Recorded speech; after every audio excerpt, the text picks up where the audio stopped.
संयोजक टिश्यूर प्रकार। माधुरी, तमे जानिछ कि संयोजक टिश्यू केते प्रकारर अटे? हाँ, प्राणी मानक मध्यरे मुख्यतः 5 प्रकारर संयोजक टिश्यू रहिछि। अवकाशी संयोजक टिश्यू, घन नियमित संयोजक टिश्यू, चर्बीयुक्त संयोजक टिश्यू, कंकाळीय संयोजक टिश्यू एवं तरल संयोजक टिश्यू। अवकाशी संयोजक टिश्यू एक ढिला एवं कोषपूर्ण संयोजक टिश्यू अटे।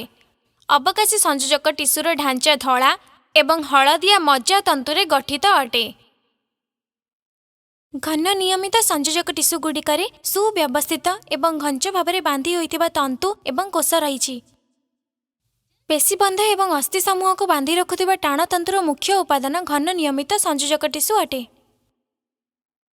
चर्बीयुक्त संयोजक टिश्यू मूलतः चर्बी कोषर समष्टि अटे, जहाकू चर्बी कोशिका मध्य कुहाଯାଏ।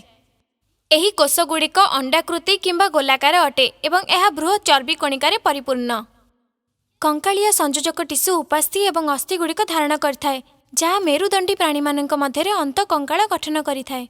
तरल संयोजक टिश्यू शरीरर विभिन्न अंश को संजोग करे एवं शरीर मध्यरे निरंतरता जारी रखिथाए।